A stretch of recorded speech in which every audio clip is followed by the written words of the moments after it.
asalaamaaleykum mbokk internet Art Vision sama invité tey di Matar Khoudia Ndiaye alias Big Makhou Jolof di artiste rappeur nekk aussi président du CEI c'est-à-dire Stop Immigration Irrégulière ma am contentement bu baax tey ba nga accepter suñu invitation bi yow ak Riff di la dalal bu baax ci plateau bi. salaamaaleykum waa Art Vision maa ngi leen di nuyu yéen ñëpp di nuyu seen téléspectateurs yi donc comme ni nga ko waxee man maa ngi tudd Matar Khoudia Ndiaye alias Big Makhou Jolof artiste rappeur leadership Esprit Ndiadiane nekk tamit président SI Stop Immigration Irrégulière donc maa ngi lay nuyu di la fay tamit. salaamaaleykum Art Vision maa leen di nuyu di leen ziar di leen bëgg Riff Dose la membre Esprit Ndiadiane. tey nag ki ñu fi dala comme ni ma leen ko waxee rek nekk président du CEI jaar-jaaram nag am lu doy waar ñu bëgg waxtaan si ak concert bi nga xamante ne moom la war a amal le 5 incha allah le 5 janvier 2019 mais avant tout d'abord dama koy laaj la moo la dugal si rap. rap moom li ma ci dugal mën naa ne accidentellement la quoi parce que c'était en 2006 Linguère sama dëkk. ci ay tee débat politicien affaire yooyu sama xarit yi ñuy dugg di def théâtre ñii di fecc ñii di woy ñu leen di may xaalis ma dugg toppaat ci woyu Pakoti bi muy woy jaajëf góor gi si géeju xewal bi nga ñu dëkkee nandal donc woy boobu ma toppaat ci gars yi commencé di ma wax Pakoti 2 xam nga ñu am foofu noonu xaalis yëfu xale rek da ngay bëgg xaalis ñu toppaat tee débat yi de même chose chaque fois ñu dem tee débat yi di am la même chose donc loolu moo ma dugal ci rap xam nga ba ma dem ba miite si gars yi xam ma ci foofu noonu ak Pakoti 2 bon ma tudd foofu Pakoti 2 presque 4 ans après ñëw Dakar def ak ndem si yàlla Pakoti ñaari morceau par la suite nag après si laa tudd Big Makhou Jolof créé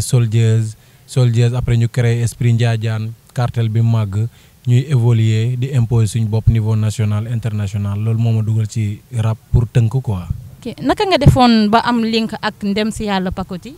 waaw ki nekkoon maire Linguère à l'époque Habib Sy moom nag moo ma boole woon ak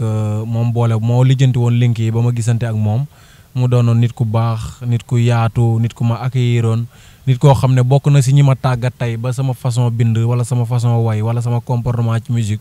lu bëri mën naa ne 90% ci moom laa ko jëlee donc moo tax link boobu noonu am na lu bëri loo xam ne def na ko ci man bàyyi na ko ci man ba tey jii daal. mu dem ba bàyyi ko ci yow mais la moo tax nga changé Pakoti 2 bi nga xamante ne moom lañ la doon woowee nga changé ko def ko Big Makhou. waaw ndongo daara boo gis ñaan na yàlla mokkal ba ber daaraam te bi ma demee ba changé bay war a changé loolu tamit ñëw naa fi ba Dakar dem ba këram ne ko donc comme que Jolof fu mu toll nii yàlla dogal na imposé naa fa ba am na fu ma taxee am na fu ñu may xool donc bëgg naa indi noo boo xam ne dina sone Jolof mu ne ma yow léegi noo bëgg a tudd ma ne ko donc Big Makhou Jolof laa bëgg a tudd mu ne ma Big Makhou Jolof loolu moo tax nga xalaat Big Makhou Jolof ma ne ko big bi bee bi mooy bind i bi indi z bi gindi leen Makhou mooy Matar Jolof doomu Jolof mu ne c'est bien inspiré donc après accompagner ma si amoon nañu ay projet nag mais malheureusement li yàlla dogal yàlla moom bu soxlaa ñëpp ñàkk yàlla jël ko ñu koy ñaanal yàlla xare ko aljanna. Big sama problème mooy xam nga li ma la bëgg a laaj yow rappeur nga c'est parce que da ngay rap wala rappeur politicien nga. waaw xam nga bon dafa am ñoo xam ne dañuy daw fu ñu jaar wala fu ñu duggee ci benn affaire wala fi leen yàlla ubbilee ay bunt mën naa ne ci ay teeda baa laa ñëwee am amuuru yéeg comme ni ma la ko waxee samay xarit ñii dugg di fecc ñii di léeb ñii def leneen ak leneen ma ñëw toppandoor woyu Pakoti ñu dem nag ba affaire boobu nag dem ba am fu mu toll am fu mu ñu yóbbu mais nag bi ñu demee ba xam ne public bi muy góor jigéen mag ak ndaw Jolof gi yëpp jël nañ ñu jiital ñu ne yow kat yaa nekk ci bopp bi yow lañ ci yaakaar damaa jëlaat lépp redressé ko teg ko doon un rappeur engagé pour askanam mais Big Makhou Jolof ak staff bi Esprit Ndiadiane rappeurs yi nekk ci biir yëpp politique guñu mais ma Samba wala ma Demba bu ñu woowee pour programme am suñu staff bu waxtaan ak moom temps nga koy fay danañ dem defal prestation pour sa askan kontaan mais politique guñu engagé wuñ ci benn parti. parce que ay politiciens rek nga daan àndal ah. autant Macky amoon na lum la compal. yow dañ laa dee avant ngay yegg si fii quoi. kenn déewuma dara tontu si li ma la. waaw man bon man moom damay être franc avec ak doomu aadama yëpp quoi du ma fi nekk di tëb ay question wala ma nekk fi di moytu ay question comme li ma la wax ci ay teeda ba laa duggee ci musique doon ànd ak ki ñuy wax Habib Sy mu nekkoon maire Linguère au temps boobu xalaatu moon sax na dinaa def musique wala dinaa def nangam ak sangam bi may ànd ak moom laa doon ànd ak di ko defal ay son ñuy ànd ci campagne affaire yooyu noonu. donc 2007 Macky Sall boobu moo nekkoon premier ministre nekk président waaw kii Abdoulaye defoon ko directeur cabinet campagne législative 2007 boobu bi mu ñëwee Linguère ma yéeg def sama prestation ba ma wàccee 2007 mu may ma 500 000 francs. ëpp na. boobu j'étais jeune maa ngi 15 ans laa amoon boobu maa ngi am 15 ans. donc après loolu noonu am na ay yeneen ak yeneen yu fi jaar presté nañ ci kanamu ay Hadjibou Soumaré ay Viviane Wade Ablaye Wade presté nañ ci kanamam lu mat ay 3 fois xam nga mën naa ne loolu sama destin la parce que 2017 bii nii kese nga xam ne génn naa ci wàllum politique carrément parce que man 2012 laa arrêté def politique 2017 bi kese dem naa Ouganda Sénégal laa fa teewaloon te tous les présidents du monde ñoo fa daje woon amul ku des. d'accord ñu ñëwaat tuuti si comme li nga wax nii sa destin. ñu ñëw tuuti tey bu ñu la laajoon kan mooy Big Makho lan nga may tontu. waaw Matar Khoudia Ndiaye la dëkk Linguère juddoo Linguère Jambour jàngee école 4 xam nga après jaar lycée Albouri Ndiaye jaar privé bu Linguère donc xam nga rek doon benn xale boo xam ne waaw màgg na góorgóorlu si life am mu taroon tuuti nag xam nga def na ay façon métier yu bare ndax waajur xam nga teel a bàyyi jàng. def ay métiers yu bari ndax jàng donc doon koo xam ne xam nga rek am na yoo xam ne daal duñ ko mën a détailler ci ay émission mais daal au fur noonu daal laa ko mën a tënkee kooku mooy Matar Khoudia Ndiaye mooy Big Makho Jolof am na ay jaar-jaar yu tar yu yéeme yoo xam ne góor yàlla yu bari jaar nañ ci soo déggee samay texte ak samay chanson da nga ko ciy sentir parce que man sama life laay woy. pourquoi ngay insister tout le temps rek ci stop immigration irrégulière boobu ñu ñëwaat ci sa jaar-jaar ci sa tukki bi nga xamante ne moom nga amoon ci yoonu suuf bi. non immigration irrégulière benn morceau laa ci defagum te war naa ci def ay centaine de morceaux sax parce que loolu moom live la du jeex fii ak àdduna bi mi ngi exister moom immigration muy bu régulier bi ak bu irrégulier bi yëpp dafay exister. donc yoon boobu noonu man yàlla dafa dogal ma doon bokkoon ci jeunes yi nga xam ne dañoo demoon yoonu Libye bi dem ba Libye après yàlla dogal ñu indiwaat ñu donc comme ni ma koy expliquer ci média yi nekk ci àdduna bi yëpp dama waroon dem Nigéria ak benn producteur donc bi ñu demee ba Mali ñu am problème ma ne damay wàññeekuwaat après ci garage bi ma fekk fa ay nit ñu bare ma laaj ci ñii fu ñu jëm ñu ne ma Italie lañ jëm mosuma am information yooyu. ma ne mais Italie dafa am yoon fii ñu ne ma waaw fii dafa am yoon Italie yoonu suuf donc passeurs yi ngay gis nangam nga leen di fay wala nangam après ñoom ñoo lay yóbbu bon passeurs yi comme ni ñu naxee des milliers et des milliers de ay africains donc ma yàlla dogal tamit ma bokk si ñu war a daanu ci pièce boobu ma versé foofu noonu sama xaalis donc après si la jëlee yoon bi def Mali def Burkina def Niger def Agadez ba Libye gis jeunes africains yi ni ñu leen di jàppee di leen torturer di leen massacrer jigéen ñi ñuy violer di emprisonner gars yi di leen kidnapper di woote fii di laaj seen di santage seen parents yi nit ñi di dee ci désert bi ci Méditerranée bi affaire yooyu donc ci la créé benn association bu ñu naan CI stop immigration irrégulière donc si yoon bi sax la sama morceau immigration bii nii ci yoon bi laa ko commencé di ko wayantu ba migrants yi nga xam ne ñoom laa àndagoon en cours de route ñëpp mën ko donc bi ñu demee nag ba ñu jàpp ñu après OIM indi ñu ba Dirku jëlee ñu Dirku indi ñu Agadez après ñu defar foofu suñu ay papier indi ñu Niamey foofu noonu donc ambassadeur Sénégal bi nekk foofu noonu bi mu ñëwee ma jël parole wax li nga xam ne moom lañ gis wax li nga xam ne mooy suñu bëbët way foofu noonu immigration irrégulière bi ba ambassadeur bi monsieur Agne maa ngi koy sali de passage da doon jooy sax donc ñu ñibbisi ñëw ba fii tamit état ñi mu yónnoon pour ñu gàttanduñu ak waa OIM ma def la même chose bi ma defoon Niamey ñoom tamit après ñu jël sama ay contact genre affaire yooyu noonu bi ma ñibbisee donc bi ma yeggsee sama kër ma xëy dem Sen TV Sen Show expliquer li nga xam ne moo laa fi gis yëpp góorgóorlu ba am sama tuut dugg studio enregistré morceau bi góorgóorluwaat ak staff bi enregistré vidéo bi mooy stop immigration irrégulière bi ngay gis ci YouTube bi wala des fois muy daw télé donc après par la suite nag si la ma OIM Niger invité 3e forum panafricain sur l'immigration ma dem Ouganda donc teewal fa Sénégal bi ma njibisee tamit def naa pas mal de choses def nañ ay concert ak staff bi Dalifort def ko Toubacouta Karang def ko Linguère def ko partout Sénégal loo xam ne amuñu benn partenaire wala sponsor suñu ay moyens bopp la ñuy demee des fois ñu dem ba pare dese ay bor di daaxante dóor affaire yooyu noonu donc après nag par la suite la commencé direction sénégalaise de l'extérieur OIM Union européenne bu ñu amee seen manifestation yi biir Dakar wala tournée nationale yi dem na ak ñoom 3 fois tournée nationale am na bu ñuy waajaat nii ci janvier bi mu nekk loo xam ne donc sama étiquette la en ce moment artistes yi nekk Sénégal yeeg journalistes yeeg yëpp xam nañ ma si def naa ay documentaire maa ngi waaj benn film bu tudd maa ko dund boo xam ne dañuy tourner Sénégal war nañ dem ba Italie ci tournage yi def naa ay émission ak Kenkeliba RTS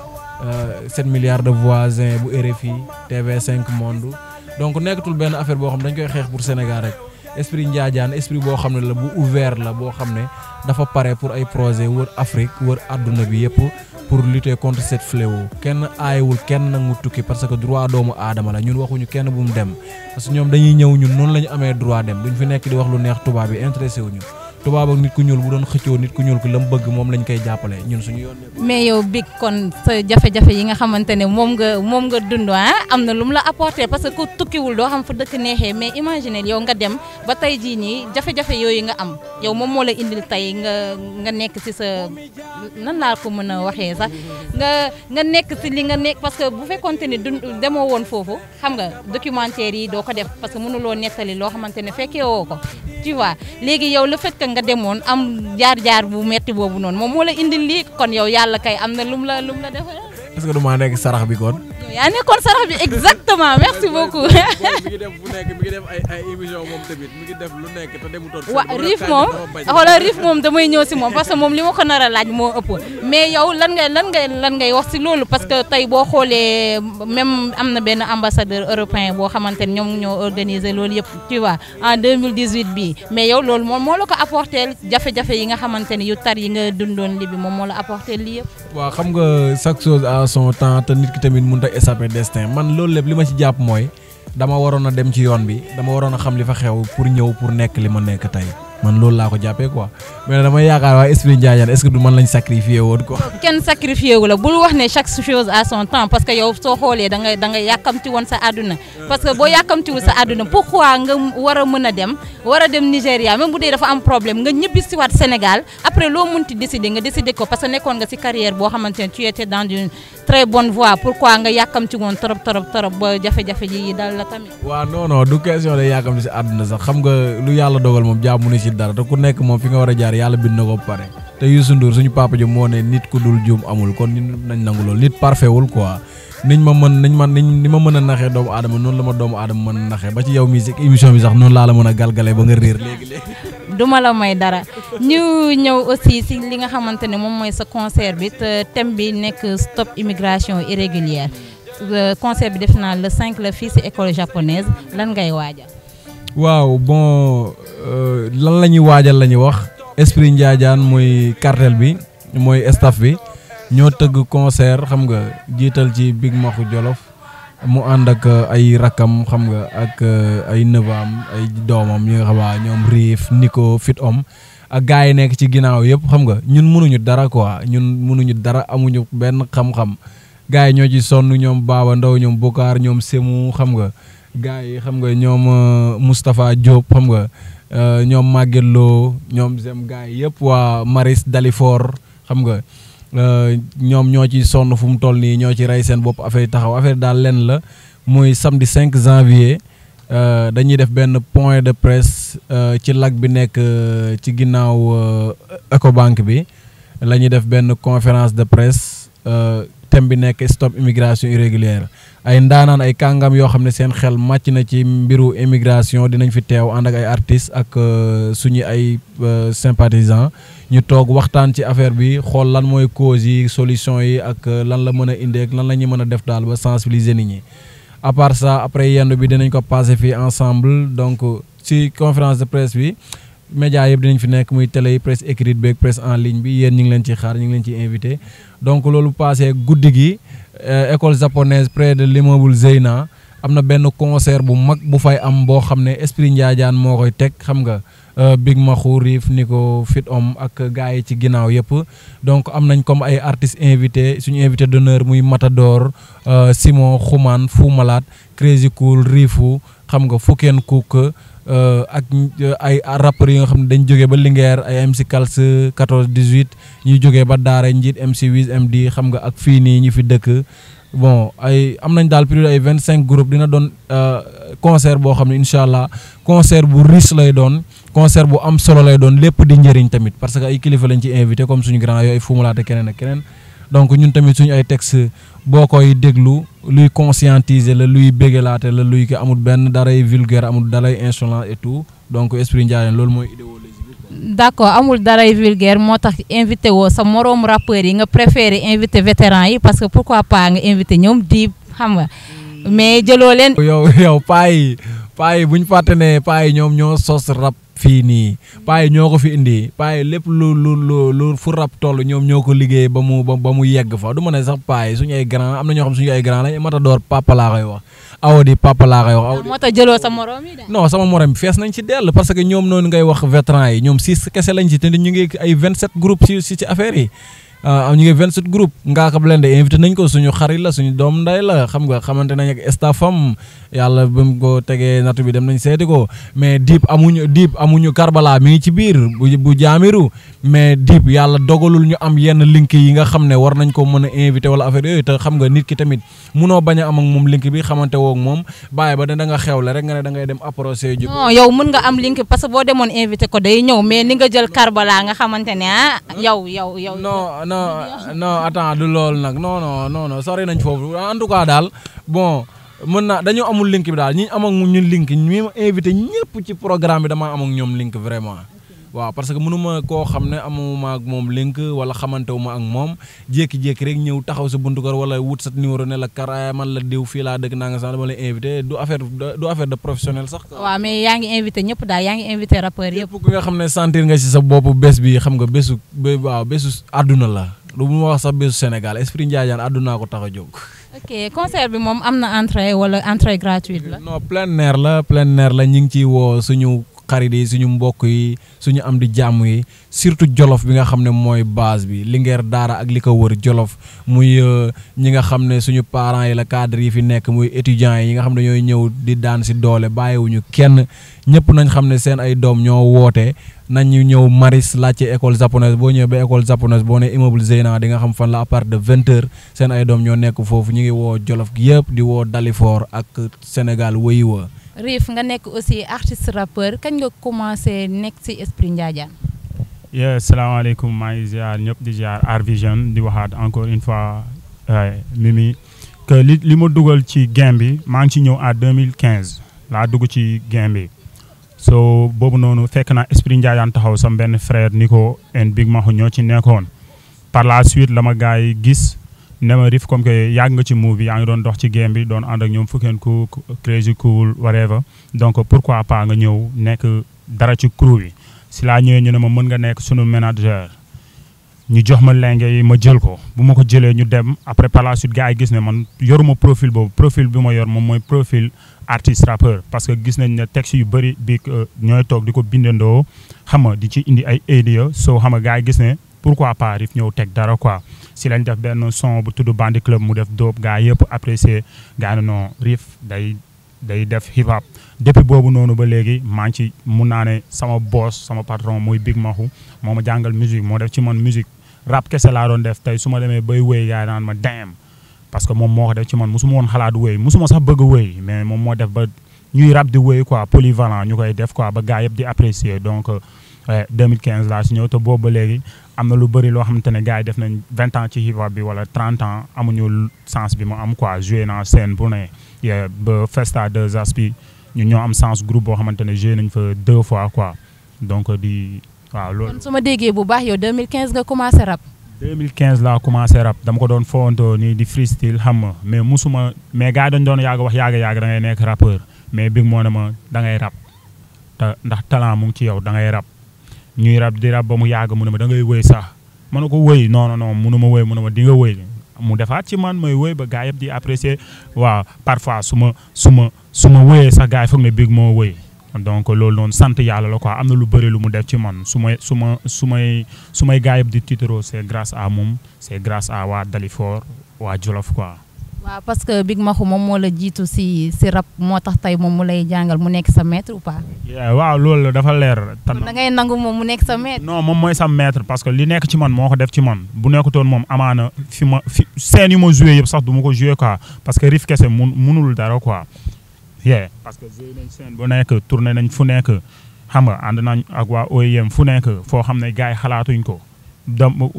Pidinef bu fekkeen ko maa ngi koy ziar di ko béree moom mooy sama king xam nga toujours daf may wax mu ne ma yow da nga am lu kenn amul lan moo tax nga ñëw ci game bi rek Sénégal gi yëpp di apprécier loolu noonu donc ndaanaan nga mën na ko déedéet lépp big la mu ne ma noo naandaan nga yow yaay boss daaf gero ma ne ko noonu fekkeen ko dafa nekk Crazy Cool dafa nekk ak ñeneen ak ñeneen may ñëw di nekk buur bi noonu xam nga suñu demee ba Dalifort yëpp tamit apprécier lu ñuy def c'est parce que lu ñuy teg dañ ko teg ci cadre bi nga xam ne dafa positif so du ñu saaga ndey xam nga lu ñuy teg dafay neex a dégg concert bu ñu gisee moom laaj ko saa ñu toogee damay gis gars yi dañuy soofantal comme si ñii ay boy rappeurs yu ñëw nii la rek mais suñ joué sur scène ba wàcc nii dama koy wax ne ko nii picc yi luñ mën nañ naaw jàll picc bu ñëwee ñëppay dellu ci kaaf yi xam nga suñ ñëwee rek après gars yëpp dañuy daw wiiri ñëw ñii ñooy ñaan te loolu lañ soxla woon quoi te loolu moo tax tamit ñu nekk ci game bi. mais xaw ma lanu picc bi nga wax nii parce que sama olof moom xawul ta set mais clash la ah. non du classe sax parce que non ku ne xam ne jàll picc moom mooy jàppkatu picc yi ko teli jàllo gars yi xam nañ ko ba dee moo tax ma ne ko picc yëpp nañuy lappi bu jàll picc ñëpp maanaam yeneen rappeurs yëpp nañuy lappi continue. non pas loolu damay xam rek non pas loolu parce que damay wax gars yi bu ñu dañ leen di fekk ci 1 ñun dañuy ñëw teg 10 quoi ñun toujours loolu la ñuy demee. mais compter si 1 la commencé parce que nit ki mënuloo ñëw rek tëb escalier dem 10. benn la ñuy teg mais de ñoom seen benn. seen maanaam suñu benn moom mooy représente seen fukk. waaye dose bi bokkul quoi. kon yow fan ngeen bëgg a yóbbu rap bi ban level ngeen ko bëgg a yóbbu. lañ ko bëgg a yóbbu ndax musique bi mu ngi ba Italie instant bi nii suñu demee ba italien yi di wéy suñu musique parce que am na fi ñu ko yóbbu quoi te dañ koy yóbbu fu raw foofu. ñoom fu ñu ko yóbbu de yéen fan ngeen bëgg a yóbbu rap laa bëgg a. dañ ko bëgg a yóbbu monde bi ñëpp déggoo lu ma la wax de paa yeeg maire yi di doxantoo di fawantoo hip hop c'est grâce à nous. ëpp na Rif daal waa léegi xoolal pour ma xam léegi may ma benn freestyle ma xool. so dañuy bàyyi après ñu freestyle def comme si immigration la ñuy teg. yow looy daw res yow laa bëgg nga may ma freestyle nga bëgg yow ak ma. waaw parce que non mais pas loolu pour mu gën a nice. parce que moom mooy. waaw parce que mooy sa maître ah. waa léegi taxaw. mooy buuru Jolof waa. waa léegi yéen ñaar may leen ma benn freestyle comme Rif bañ na léegi yéen ñaar def leen. yow rek la këru sa numéro. te fu ma mën a ne maa ngi xool ndax yow meero oh yaay li ñuy dund weesu na mbëggeel meero life lu tar sori woo sama wet meero yow rek la këru sa numéro te fu ma mën a ne maa ngi xool ndax yow meero oh yaay li ñuy dund weesu na mbëggeel meero lu mu tar sori woo sama wet meero sama àdduna sama aljana gunge nga ma yaay booy tey àgg na li ñuy dund weesu na mbëggeel sama yaay amba juróom-ñeenti weer metti na yaay ana ñi ne woon du fi amee bi mu amee yaay fu ñu mujjee ndey daa xëy doom je gonte yàlla ubbi bunti yee ma mar nga rafle tumu ranke jaaxle yaay sama yaay dawuloo taxadi woo moo tax ma ne yow rek la këru sa numéro te fu ma mën a ne maa ngi xool ndax yow meero oh yaay li ñuy dund weesu na mbëggeel meero life lu mu tar sori woo sama wet meero man la Kanka Moussa risque artistiquement 400 milliards de dollars sama fortune ci talent Big Maxu Jolof taxaw temm first round lépp leer carte gi 100 mooy daw maa yor 10 yor as tay na bay dee man ñi ngeen foog na ñëw fi mën laay won ne maa leen mën dëpp seen rap RV ku pare raak def néew teg ci jaag e gën a poli gën a impoli victime innocent rek ngay gis police boo jolof yëpp pare nañ gunge ma game bi yëpp contre man da mel ni Iran Irak ñeme naa teg jihaad taxaw temm comme titre léegi rek mixtape bi ma la digoon e couronne bi ci logo bi ngay laaj mooy lan gëstu xam même waa fac droit ñi ngi xaar jibi ba Thiès big mixité bi naka waar bro des na tuuti mais yaakamte nañ doy na waar Linguère daara dali for xaar yàlla di woote mënuma lim ñëpp ak bëri ñi ma njaboote waaye man dinaa wër Sénégal ndax man la conseil des ministres décentralisé raison yëpp di ma xaar nangu jël na cëru bañ mixité bi fépp dina xaar même Ouganda Stéphane mi ngi ñaan ma jaaraat ma ni kaas xanaa jibi jaa signé tubaab bi fayaat man bi ma juddoo la ma papa def mag bi ma tuddee papaam ñi ma bokkaloon classe nee ni ma big da nga tàmm jël pay te tàmm laagalo kon sama tur day siiw force ni demu Neymar Paris et fépp laa mëne maa ngi weex di ñuul di mel ni kàkkataar ci son di way di rap fu ne ma wone fa jàpp mel ni ay koon ni Eminem mel ni Youssou Ndour ni Ndiaga Mbaye big li nga nekkee est-ce que yaa ko tey ma ne leen jinne yaa ngi participer maa ngi gën a garaaw xamatuma sax lu may binduloo xel mi gën a yaani géej est-ce que du Cheikh Anta dikkam déet ndax am naa big ci xel te am naa big ci xeen pidi ne free looda kap de sës xale fukkeen kook daaf géro def ndam génération gayno du yar crazy cool only sama yëf dama yàgg try daa jot mu cool man am naa jikko yëpp na ma yenn booy sóoraale fu yet jekk teranga jekko fa mais fu teranga jekk yet jekko fa lii laay doxaale man su may saaga ci digg bi laay jaar léppay am fayda lu may def da koy jaar def naa tatt naanu ma sëng xaw ma si neebar no wine no si taxu temm du jàng maa ko res coodu jib e joxe naa sama xol xaar du ma xaar ba mu metti ba tey may tas yaakaar maa rëy fit signé naa monogamie avant mariage mbëggeelu inde 3 mois baby mbaa du ma am déception moo tax carrière bi teguma ko ci rap kese loo xamul am na yeneen talent yu ma desee bien avant taxaw temm laa teg ay pas yu leer ba am ay pas yu feer yow da nga ma iri technopole fajar pour ñu rayante ma fanaane fa di la xaar xanaa maa la gën a pare dee comme léegi maa xew di dinaa toog émission rajo TV ba samay taat di metti teg la concert comme kuy tabax graciel ba du ma amati temps booy bu ma deewoon li bi tas yaakaar ndekete entreprise laa ñu bëri ci man lañu yaakaar laay la le 5 big maxu da koy vrëch ak waa esprit njaajaan man moo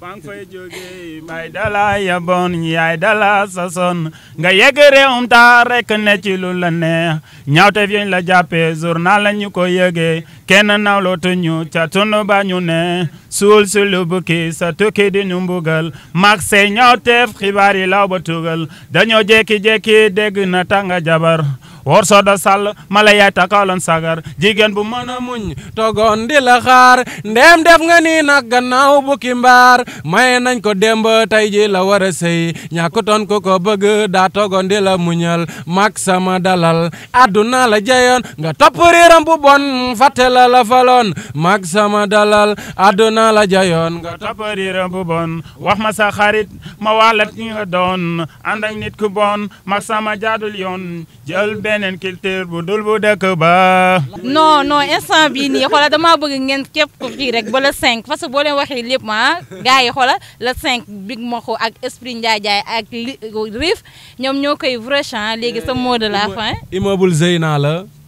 wetu école japonaise le 5 waaw des Maris le 5 janvier incha allah di leen wax ne Matador mi ngi ñëw Fou Malade xumaan Crazy Cool Fuken Cook Rifu ngaaka xam nga gars yi Matadi Karbala kenn du des ak esprit Ndiayane concert bu dóob xam nga ñu teg empreinte teg empreinte la sercon bi tudd di woo gars yëpp Maris Daaf Gero yow Kinpi Koona waay Géeja xaar yàlla raxya gars yëpp ñu ngi leen di xaar. parce que big moo ko jëloon du leneen mais pas rappeur. yow da ngay laaj. non Famara nee na ma big laataa sa juddoo la yàlla suukar. ah bon mooy maay taaw suñu kër. yeah papa ñaanal ma dëddu yaay teg si man yaakaar life sañul dëgër. xale avenir femme yu bëri rêvé ma doon seen jëkkër mais paregu ma. et faw ma teg firnde fat leneen soxalu ma. teg naa empreinte Jolof tey projet bi mixi table la taxaw temm kamikaze war a yëngal rab gaal seen. booy ku ñemee taxaw ragal mooy tukku seen buur bëgg jàmm sukku soxor sadi gën a sikk ray laa fanaane bii koy am fit ne ma big noo yendoo fii booy message yu Iblis laay dégg ñoom ñëpp di jàllale mission bi door bu yàggeen si ñoom xamul fu muy tàmbale foqale ci naa tànge bëgg toppaate safara Iblis ñu bëri lay yóbbaale booy xaalis bu doon tarixe ak ay bëri taalibe fii mën nga doon gidd saa nga jàng ani bee ndax dañoo matérialiste égoïste c'est le monde en l'enfer jigéen jaay boppam góor juuti joxe taatam ñi ñàkk jom di sàcc agressé jaay bon drogue ñële tour jeret ju bëri wecco nguur ak alal ju bëri booy man auto sato million laay am par force sa sata du am ci man dogal sa papa am na milliard am nga héritage bu riis lu tax may dunguru tàpp la te ànd ak yow te dugum ma dara damay teg jom ak mental ba am li sa papa am damaa bëgg a bokk si ñuy séddale mais pas bokk si ñuy rang di encaissé musiba laa si ñoom ces yëpp laa damu toog ci fauteuil buur bi ooto lu ma kenn mystiquement job bu leer tax ñëpp rale yi ci man esprit Ndiadiane parti pouvoir soxla ma compagnie ancien gloire et big du mag yi sama yoon ci meeru tanoor dans soxla idi bàcc li man rek tête de liste ça pèse lourd tuuru ma deret su liw ma néew succès di ñëw pare ma beew tafisu Mali bi ñoom ñaa xaw ma kan moo duul buur joxaw Jolof taxaw temm faskaam ñoom ñëpp laay suul ñoom ñëpp ma xeeboon traité ma gâteau ma dóor leen 1-0 Sénégal France pour ñoom ku jëlalul Dakar mënul yor rab bi tey ma taxaw temm ñëpp nay buur Jolof mooy buur bi maa ngi leen di remercier bu baax yéen téléspectateur Art Vision di remercier Big Maxu ak Rif di remercier aussi waa Esprit Njaajaan bi yëpp di remercier sama caméraman bi nga xamante ne moom laa àndal Khalil di leen jox dig daje ba beneen yoon ci beneen émission incha allah.